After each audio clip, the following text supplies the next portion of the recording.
हमारा higher differential equations में topic है रॉन्सकियन मेथड। तो रॉन्सकियन मेथड समझने से पहले मैं आपको इसका थोड़ा सा फार्मूला बता देती हूँ, उसके बाद मैं आपको इससे रिलेटेड कुछ एग्जांपल्स कराऊंगी। तो इसका फार्मूला क्या होता है कि लेट हमारे पास कोई भी एफ ऑफ एक्स गिवन है, ठीक हो गया। इसको आप एफ वन ऑफ एक्स कह दें, ये एफ टू ऑफ एक्स है और एफ थ्री ऑफ एक्स, और इसका मतलब है कि डिटर्मिनेंट, ठीक हो गया। यहाँ पे हमारे पास जो भी वैल्यूज़ गिवन होंगी वो हम पुट करेंगे, ठीक हो गया।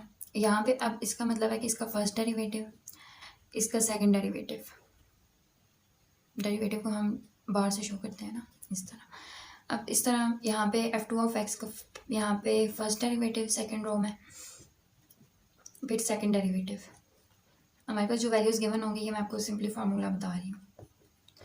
और यहाँ पे क्या होगा, F three double prime of x, यहाँ पे डबल डेरिवेटिव यूज़ करेंगे। ये हमारे पास फार्मूला। और अब जब हम इसको सॉल्व करेंगे, इस डिटर्मिनेंट को करेंगे, मैं आपको डिटर्मिनेंट का भी तरीका बता देती हूँ। ये अगर यहाँ पे हमारे पास गिवन हो,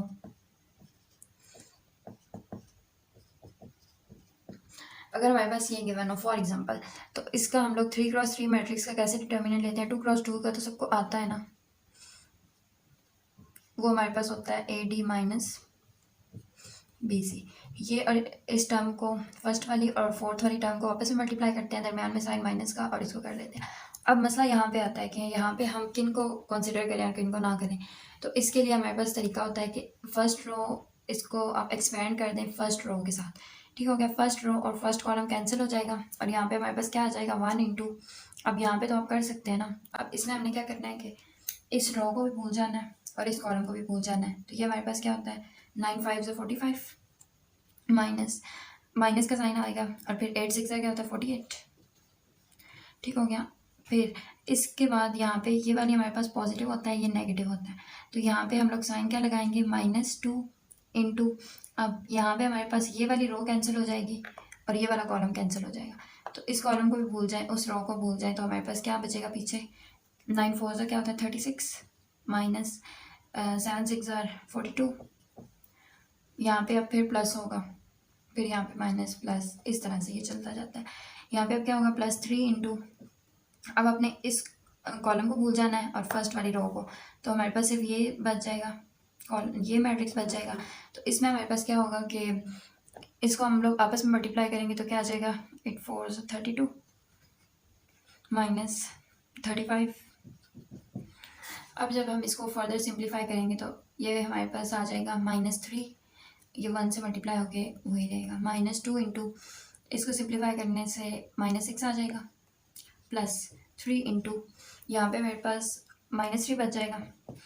अब यहाँ पे क्या हो जाएगा, -3 + 12 -9, अब ये हमारे पास प्लस का 12 है, यहाँ पे ये माइनस माइनस प्लस हो गए, माइनस का 12 बन जाएंगे, ये हमारे पास आंसर 0 आ जाएगा। और जब भी हमारे पास आंसर 0 आ जाए इस मैट्रिक को सॉल्व करने में, ये तो मैंने आपको एक रैंडम एग्जांपल दिया है ना, तो जब भी हमारे पास आंसर 0 आ जाए तो फिर हम कहेंगे कि so the given functions are, these functions are linearly dependent।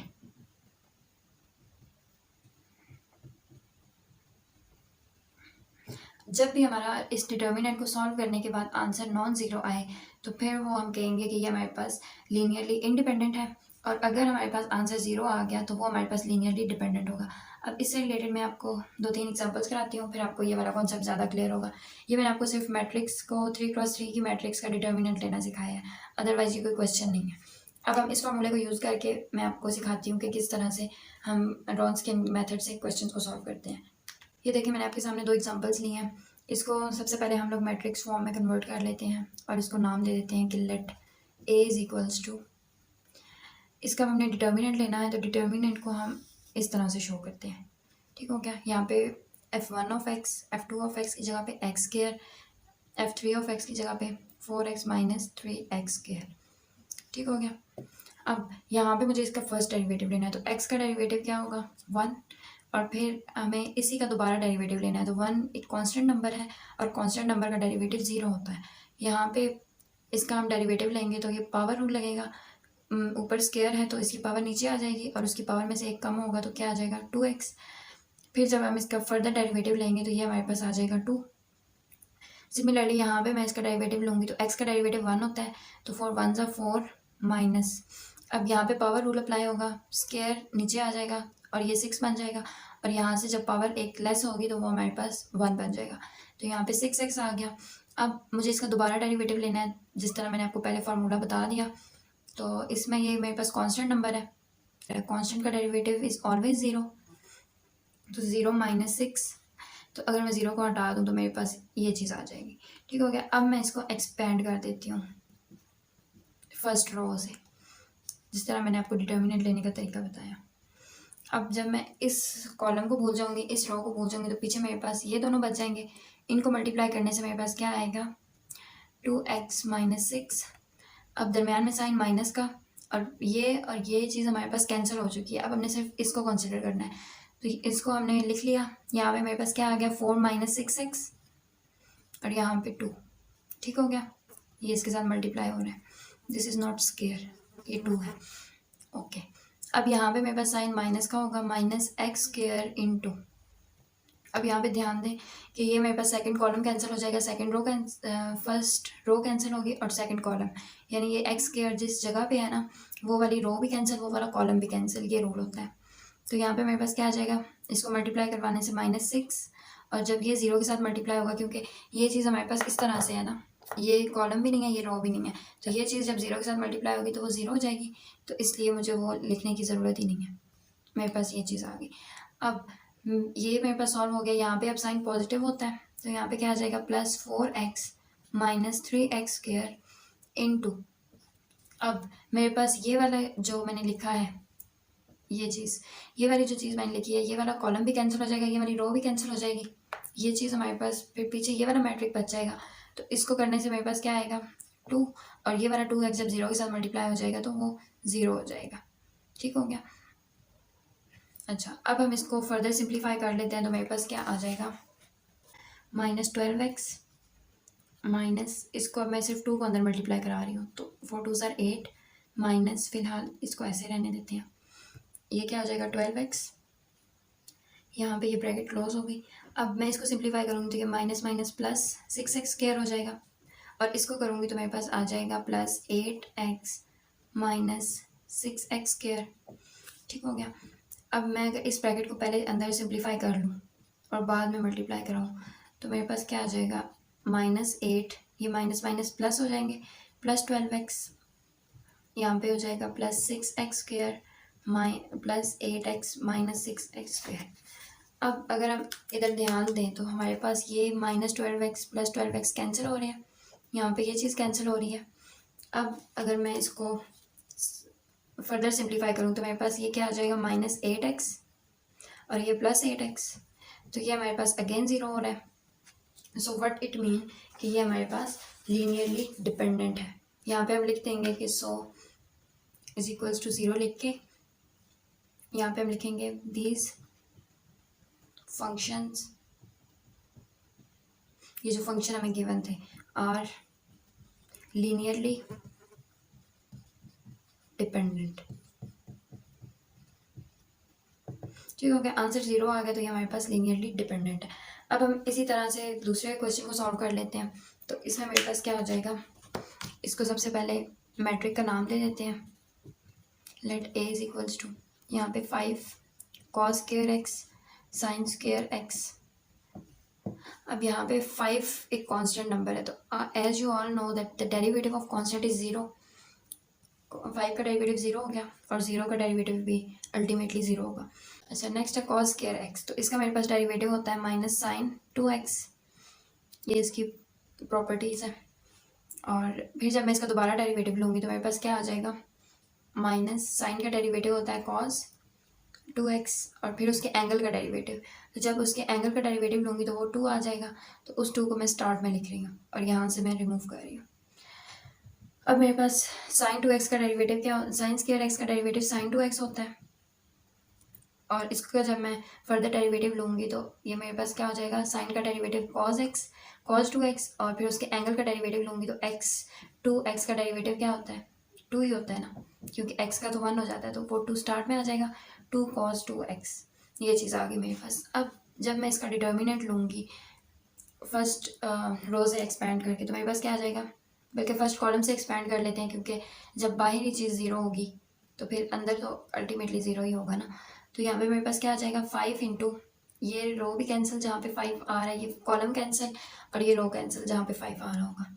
तो यहाँ पे मेरे पास क्या आ जाएगा minus sine 2x into 2 cos 2x minus, यहाँ पे लिख रही हूँ sign 2x into minus 2 cos 2x। अब मैंने क्या किया, सिंपली इसको और इसको मल्टीप्लाई कराया, दरम्यान में साइन माइनस का, और इसको और इसको मल्टीप्लाई कराया। और जब मैं इसको कराऊंगी तो जब बाहरी ज़ीरो होगा तो वो अंदर ऑटोमेटिकली ज़ीरो हो जाएगा। यहाँ पे अब इसको मैं अगर फर्दर सिंप्लीफाई करूँ तो मेरे पास क्या आ जाएगा 5 इंटू -2 साइन 2x, इसको मैं सिंप्लीफाई कर रही हूँ, कॉस 2x मतलब अरेंज कर रही हूँ, माइनस, अब ये मेरे पास क्या हो जाएगा, ये वाला माइनस और माइनस प्लस कर देती हूँ डायरेक्ट। तो यहाँ पे मेरे पास क्या आ जाएगा 2 sign 2x and cos 2x। अब आप अगर ध्यान दें तो ये वाली टर्म यहाँ पे 2x है और ये वाली टर्म सेम है, तो इसका मतलब है ये कैंसिल हो रही हैं। तो जब हमारे पास 5 इंटू ज़ीरो होगा तो वो हमारे पास ज़ीरो ही आ जाएगा ना। तो ये भी हमारे पास लीनियरली डिपेंडेंट होगा। ठीक हो गया, क्योंकि इसके डिटर्मिनेंट का आंसर जीरो आ गया। अब देखिए मैंने आपके सामने नेक्स्ट एग्जांपल ली है, ये मैंने f1 ऑफ x भी लिख दिया, x2 ऑफ x और x3 ऑफ x। अब मेरे पास इसका डेरिवेटिव x का 1 होता है और फिर उसका सेकंड डेरिवेटिव लूँगी तो 1 का डेरिवेटिव 0 आ जाएगा। नेक्स्ट देखिए यहाँ पे ये कांस्टेंट है, इसका डेरिवेटिव तो 0 हो जाएगा, तो x का डेरिवेटिव 1 हो जाएगा। यहाँ पे मेरे पास 1 का डेरिवेटिव 0, यहाँ पे भी सिमिलरली x का डेरिवेटिव 1 और ये कांस्टेंट है तो इसका 0 हो जाएगा। फिर जब मैं इसका सेकंड डेरिवेटिव लूँगी तो ये मेरे पास अगेन 0 हो जाएगा। अब अगर मैं इसको थर्ड रो से एक्सपेंड कर दूँ, या चलें फर्स्ट से ही कर लेते हैं, फिर भी जब भी पूरी एक रो या पूरा एक कॉलम ज़ीरो हो रहा हो तो हमारे पास आंसर ज़ीरो ही आता है। ये हमें नज़र आ रहा है, लेकिन चलें मैं कर देती हूँ।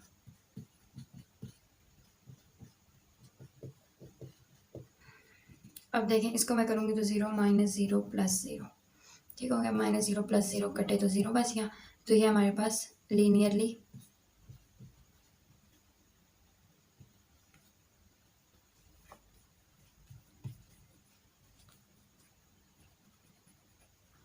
ये हमारे पास आंसर 0 आ जाएगा। इसलिए हम यहाँ पे लिख देंगे कि इट इज़ लीनियरली डिपेंडेंट।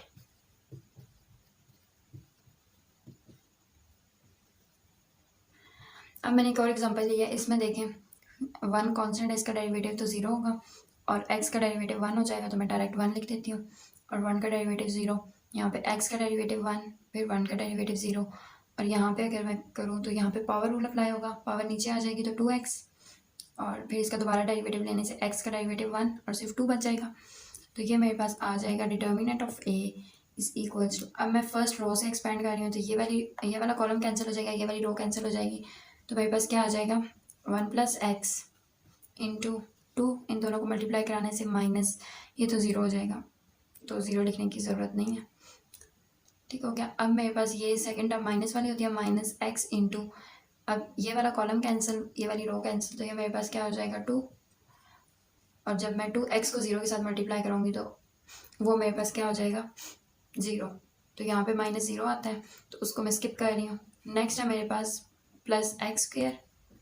अब x² के लिए मुझे ये वाला कॉलम कैंसिल करना है और ये वाली रो, तो मेरे पास क्या हो जाएगा 1 को 0 से करूँगी तो 0, और माइनस करूँगी तो अगेन 0 आ जाएगा। इसका मतलब ये वाली टर्म हमारे पास निगलेक्ट हो रही है। अब अगर मैं इसको सिंप्लीफाई करूँ तो मेरे पास आ जाएगा 2 + 2x -2x, तो यहाँ पे देखें +2x -2x कैंसिल हो गए, तो मेरे पास आंसर 2 आ गया, यानी कि ये नॉन ज़ीरो है। तो यहाँ पे हम लिख देंगे hence it is linearly dependent, sorry, जब भी नॉन ज़ीरो आएगा तो ये हमारे पास लीनियरली इंडिपेंडेंट होगा।